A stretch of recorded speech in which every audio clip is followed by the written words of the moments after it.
Alright, what's up people? Welcome back to the show. Before we dive deep, do me a solid, hit that subscribe button, drop a like, and share it with your uncle who thinks every woman in a scarf is part of a secret ninja army.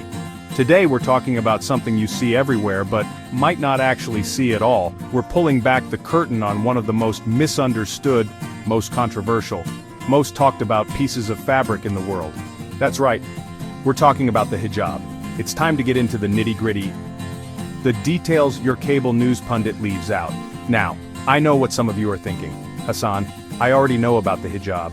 For every story about oppression, there's another about liberation. For every forced veiling headline, there's a quiet revolution of women choosing it. So buckle up, we're time-traveling to scripture and hitting Tehran, Paris, and Dearborn. We'll hear directly from women at the center, the ones who wear it, the ones who don't, and the ones fighting for the right to choose. We're separating facts from fear. Ready? Let's drop the beat and get into it. When you hear the word hijab, what picture pops into your head? For many in the West, it's a very specific image.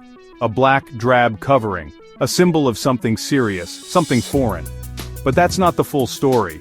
In Arabic, hijab doesn't just mean headscarf. It's root, a barrier, a partition, a curtain. It's a concept of modesty and privacy. A principle for men and women. The Quran tells men to lower their gaze before addressing women's dress. Over time, hijab became shorthand for a headscarf. Even that is an oversimplification. It's a universe of styles, colors, fabrics, Amira, Shayla, vibrant silks from Indonesia, chic Parisian minimalism, turban style, sport hijab, formal hijab, it's personal expression. The biggest myth is thinking it's one thing. Like hats, each signals context and identity. Hijab isn't a uniform, it's a spectrum. Let's go back in time. People think hijab begins in 7th century Islam. Plot twist, veiling is far older. Ancient Mesopotamia, Assyrian law codes, veiling marked status. Upper-class women could, slaves and prostitutes could not. It was hierarchy as much as piety. The Greco-Roman world had it. Judaism too. Ever seen Mary, head covered? Married Christian women often covered hair in public. A shared tradition of modesty. Quranic verses are interpreted, debated for centuries.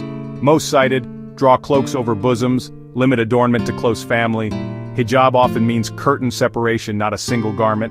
20th century decline in veiling with westernization and secular nationalism, then a resurgence, identity, anti-colonial pushback, political banner. Not just tradition, also statement. Myth 1. All Muslim women are forced to wear it. In some places like Iran and under the Taliban, yes, compulsion exists. But for the vast majority, it's a conscious, personal, sometimes defiant choice. State dress codes aren't the same as individual acts of faith. Myth 2. Hijab is a sign of oppression and silence. Look around, leaders, scholars, athletes, think Ilhan Omar, Malala Yousafzai, Ibtihaj Muhammad. For many it's empowering, demanding you engage the mind, not the body. Myth 3. Hijabis can't be feminists. A growing movement argues feminism is about choice. Her skirt, her scarf, her decision. Reclaiming the hijab, spiritual growth and autonomy. Myth 4. Hijabis are all super religious and conservative. They're rappers, scientists, skateboarders, CEOs, bloggers, activists. Some deeply devout, others cultural, still blasting Cardi B on the way to work. Assuming sameness is like saying everyone in jeans is the same. People are complex, the hijab doesn't change that. You can't talk hijab without women who wear it. Take Aisha, software engineer in Austin. She started in college, a reawakening. She told me, I was tired of being judged on my appearance. In a world telling you how to look, hijab helped me take back control. My worth is in my intellect and character, not my hair or my body. A shield, and a statement. Fatima, high school teacher in London. Mom and aunts wore it, no pressure, a gradual decision. It's a constant reminder of my faith, centers me during the day.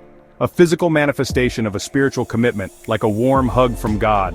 Jennifer grew up Catholic in Ohio, converted in her late 20s. Family shocked, friends confused. People thought I was brainwashed, like I gave up freedom. But it was the most freeing thing I've done, living authentically. The choice not to wear it is just as significant. For some raised with expectation, taking it off is liberation, rejecting control, not faith. Sarah wore it from age 9, took it off in her 20s, terrifying and exhilarating. First sun and wind in my hair since childhood. I'm still Muslim, my faith is in my heart, I needed identity beyond a cloth. Iran's protests, woman, life, freedom. A challenge to compulsory laws, many protesters are devout. Forced piety isn't piety. Some Muslims read the same verses and conclude modesty is about conduct, not a dress code. They express faith through justice, compassion, charity, prayer, community. Freedom isn't one size, freedom from and freedom to. Core issue isn't clothing, it's agency. A state that forces it off is as oppressive as one that forces it on. Rapid fire. The modest fashion industry is massive, multi-billion dollars, projected north of $400 billion in coming years. Performance hijabs for athletes are now mainstream. Global brands invest in modest wear lines. World Hijab Day, since 2013, fostering empathy across 190-plus countries. Largest Muslim population, Indonesia. Hijab not mandatory. Choice is the point. Styles signal culture, region, and identity. Hijab is a canvas. We've busted myths, time-traveled, listened to many voices. Hijab can be all these things, everything at once. The only thing it isn't is simple. Next time you see a hijab, do you see a stereotype, or a story you don't know yet? Maybe she put it on this morning. Maybe she fought to take it off. This isn't just about cloth, it's about how we see each other. Drop your thoughts below and hit subscribe. Final question. What does freedom mean to you, and who should decide what you wear?